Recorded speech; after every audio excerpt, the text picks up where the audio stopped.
Di masa lalu Spanyol sempat berjaya di kawasan Eropa, tepatnya pada 1964.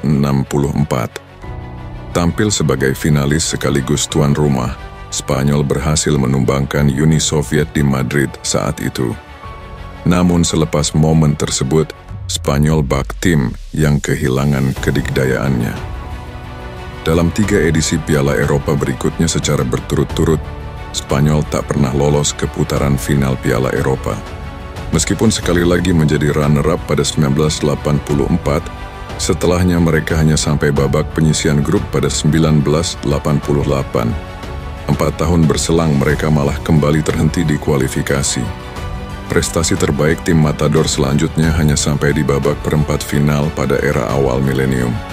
Namun itu hanya masa lalu. Kini seolah sejarah telah berpihak pada Spanyol. Tim Matador menjelma menjadi tim adidaya dalam sepak bola Eropa, bahkan dunia. Dan beginilah jalan ceritanya.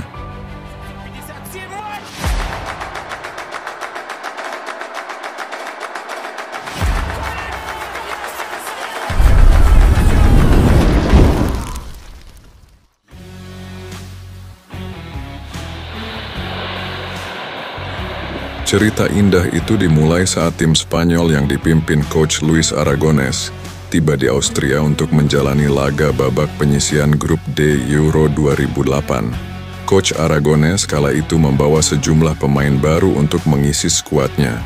Di bawah mister gawang kepercayaan diberikan kepada Iker Casillas, di barisan pertahanan diisi oleh Marchena, Puyol, Capdevila, dan Sergio Ramos.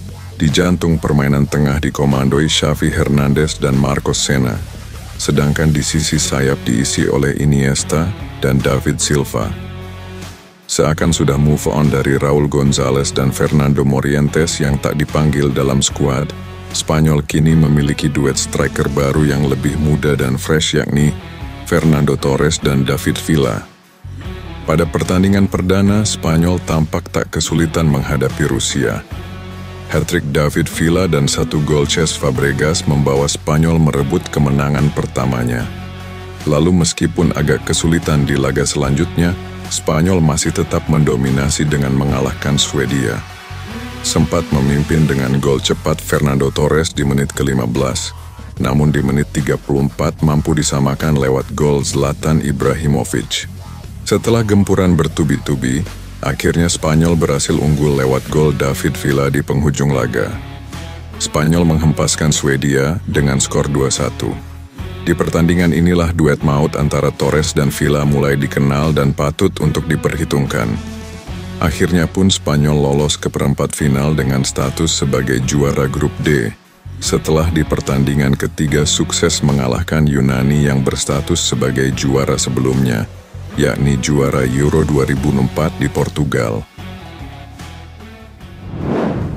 Di perempat final Spanyol bertemu Italia, yang datang ke turnamen dengan label juara Piala Dunia 2006. Meskipun sebenarnya pada jalannya laga, keduanya sama kuat hingga waktu normal dan extra time berakhir. Namun saat momen adu penalti, 2 kali Iker Casillas berhasil mementahkan tendangan pemain Italia, yang membawa Spanyol mengunci tiket ke semifinal.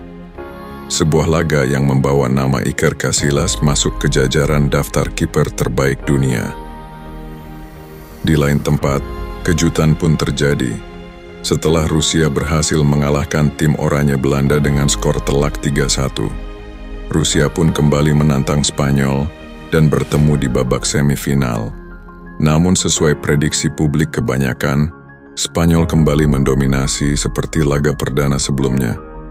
Hasil akhir 3-0 untuk Spanyol mencerminkan betapa kuatnya Spanyol kala itu. Laga final idaman pun akhirnya terjadi. Jerman melaju ke final menantang Spanyol. Jerman kala itu adalah berstatus sang juara Piala Eropa terbanyak, yakni 3 kali juara. Sempat alot di sepanjang pertandingan babak pertama. Sama-sama kuat dan seimbang, tak ada yang lebih mendominasi. Namun petaka bagi Jerman akhirnya terjadi di menit ke-33. Xavi Hernandez memberikan umpan terobosan ke Fernando Torres yang berhasil mengalahkan Philipp Lahm. Bola sontekan Torres melaju akurat masuk ke pojok gawang, melewati kiper terbaik Jerman Jens Lehmann. Skor 1-0 bertahan hingga akhir laga tersebut. Jerman gagal mengulang keberhasilan mereka di Euro 96, sedangkan Spanyol kembali menjadi juara setelah 44 tahun penantian.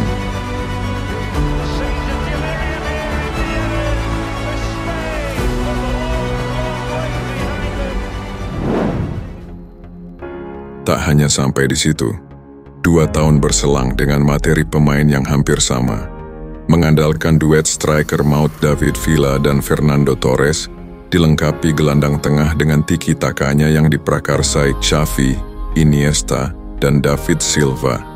Lalu tembok pertahanan yang kini mengandalkan Carlos Puyol dan Gerard Piqué, serta kiper tangguhan rupawan Iker Casillas.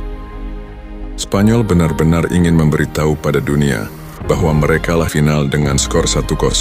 Spanyol pun merebut gelar juara Piala Dunia 2010 di Afrika Selatan. Tak cukup sampai di sini, pada edisi Europa Cup 2012 di Rusia, Spanyol kembali mempertahankan gelar juaranya dengan mengkandaskan Italia yang berstatus sebagai favorit juara. Skor telak 4-0 semakin mempertegas bahwa Spanyol lah yang terkuat di era tersebut. Dan meskipun sempat nihil gelar di tahun-tahun berikutnya, namun terbaru Spanyol kembali mencatatkan dirinya sebagai penguasa benua biru. Setelah di final berhasil mengkandaskan perlawanan Inggris dengan skor 2-1. Laga panas penuh ambisi itu berlangsung di pertengahan Juli 2024, terjadi di Berlin, Jerman. Skuad Inggris sangat penuh ambisi untuk meraih gelar juara di final kedua kalinya berturut-turut, sebab di final sebelumnya 2020 di Stadion Wembley, mereka takluk dari Italia. Sedangkan Spanyol bertekad kembali menundukkan Eropa seperti pendahulunya. Spanyol yang sempat unggul di awal babak kedua lewat gol Nico Williams.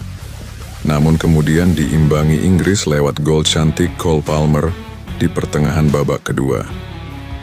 Tambahan 1 gol yang dicetak oleh Mikel Oyarzabal di penghujung laga menjadikan Spanyol meraih trofi Piala Eropa yang keempat kalinya, dan mencatatkan tim Matador sebagai pemegang gelar juara Piala Eropa terbanyak sepanjang sejarah.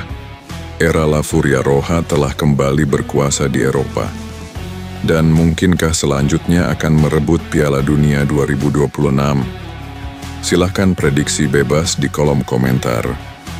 Bukan tidak mungkin prediksimu akan menjadi kenyataan dan sejarah di masa depan.